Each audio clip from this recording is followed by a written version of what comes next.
हे गाइस कसं काय welcome to another brand new blog. तर आज आहे विधानसभेचं मतदान, कोल्हापूर विधानसभेचं मतदान आज होतं आहे। म्हणजे महाराष्ट्रामध्ये ओव्हरऑल सगळं मतदान आजच होतं आहे।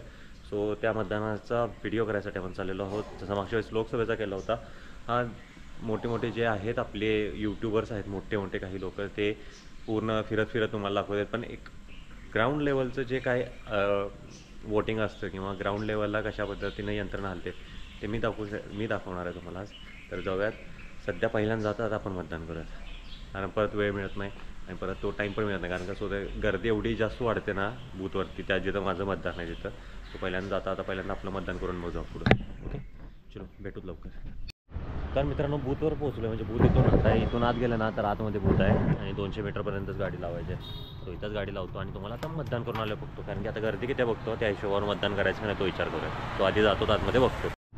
तर मित्रांनो फायनली मतदान झालेलं आहे। आईला तुम्हाला आता बोर्ड कसं दाखवतो आम्ही थोड्या वेळानं दाखवतो। आधी जातो कारण तिथे आपण थांबतोय, तिथे ऑलरेडी लेट झालं जायला, म्हणजे 7ला ॲक्च्युली पोहोचायचं होतं, पण 7ला म्हटलं मतदान करूनच जाऊया। त्यात आता पुढं 2-3 होते, त्यांचं मतदान झालं, मग आपलं झालं। आता जायचं, आता काही टेन्शन नाही, आता डायरेक्ट मम्मीचं करायचं जाताना मतदान दुपारी ते पण, कारण दुपारी मम्मीच्या बूथवर एवढी गर्दी नसतेच जास्त, काय ते काहीच नसते गर्दी, त्यामुळं मम्मीच्या ह्याच्यावरती निवांत गेलं तरी चालतंय। तो आता आपलं मतदान झालं त्यामुळे आपण आता रिलॅक्स पूर्ण दिवसभर। चला निघूयात आता, उतरल्यावर मतदान दाखवतो, उतरल्यावर बोर्ड दाखवतो। लई लांबडी शाही ओढल्या मित्रांनो, आलेलं आहे बघा, इथे दिसते काय मतदान केलेलं, लांबडी शाही ओढल्या। शुभम यायच्या अजून कदाचित, आणि मशीन पण यायच्यात, मशीन घेऊन यायला पाहिजे। चालू परत जायला पाहिजे शुभमच्या घरी जाऊयात, आधी पहिल्यांदा मशीन घेऊन येऊयात। मशीन इम्पॉर्टंट आहे, कारण त्या मशीनवरती जर मतदान नाही झालं मला फोन येणार, मशीन घेऊन येऊयात तिचं। तर मित्रांनो ना सेटअप बघा, इथं 3 मशीन मी एकटा घेऊन बसलो आहे। इथं नाश्ता आला आहे, सगळेजण उभारलेत, बसले सगळेजण, आणि आम्ही सध्या माणसांना सगळं व्यवस्थित आणून देतो आहे। माणसं इथं जायचं सगळ्या गोष्टी अशा प्रकारे मतदान चालू आहे। विधानसभा इलेक्शन्स, लोकसभा काटवायला आले, विधानसभा इलेक्शन्स महाराष्ट्र।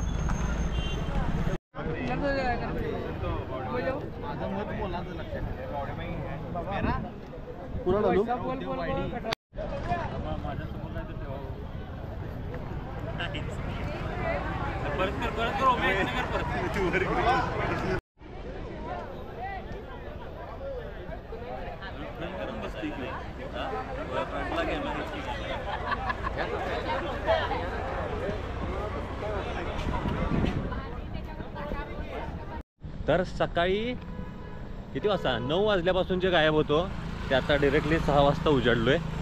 आणि आता सध्या परिस्थिती बघायला चालू आहे मतदान केंद्रावरती काय आहे। म्हणजे आपल्याकडं मतदान केंद्र होतं 29, 30, 31, माझं मतदान केंद्र होतं 16, तिथनं करून 29, 30, 31ला आलो होतो।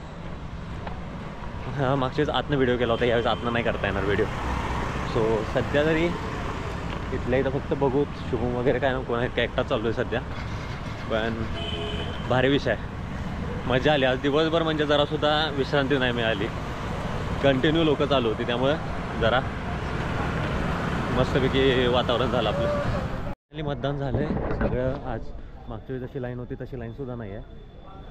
थोडे आपले जे रेस्क्यू फोर्स वगैरे आहेत ते आहेत, आणि इकडे एक बूथ आहे 31 नंबर, आणि इथं 29, 30 आहेत। कुठे इथे 29, 30 आणि इकडे 31। सो आज जायला नको, इथल्यातूनच बाहेर जाऊत आता मस्तपैकी। आता तुम्हाला आकडा सांगतो मी, आता एकांकडूनच आकडे घेतलेत। पुढे गेलं, हां 30 नंबर बूथमध्ये 1022 झाल्यात, 31मध्ये 847 आणि 29मध्ये 891 असे झाले। सो बघूयात आता पुढचं काय होतं। तर शुभमला भेटूयात, मतदान काय तर त्यानं बाहेर काढले व्यवस्थित। आता आज काय फिरायला मिळालं नाही बाहेर। सो सध्या बरोबर 6 अँड इट्स क्लोज्ड नाव। गेट बंद झालं आता, फायनली गेट बंद झालं। आता कोणी आत जाऊ शकत नाही मतदान करू शकत, जे आत राहिले त्यांनीच आता मतदान करायचं। आता तसं आता बघितलं तसं कोण नाही राहिलं आहे। सो आता जसं गेट बंद झालं पूर्ण, त्यामुळे आता काय मतदानाला कोण आत जाऊ शकत नाही, झालं संपलाय, दी एंड झाला आजचा। आणि मगाशी भांडणं पण झालं असं ऐकलं कुठं तर बावड्यामध्ये। सो जरा जाताना घरी डपून जायचं, कुठं काय उगाच दंगाबिंगा करत जायचं नाही, काय नाही, निवांत आलो निवांत जायचं। आता आतमध्ये विषय असा होणार की आतमध्ये मतपेट्या आहेत त्या त्यांच्या जे आता आपली प्रतिनिधी असतात दोघं म्हणजे आमची दोघं किंवा एकटा किंवा ऑपोजिशनचा दोघं किंवा एकटा असे असते त्यांच्यासमोर ते जे पेट्या आहेत त्या पूर्ण सील केल्या जाणार आणि त्या पाठवल्या जाणार आणि ज्या दिवशी मतमोजणी असणार 23 तारखेला त्या दिवशी ते ओपन केल्या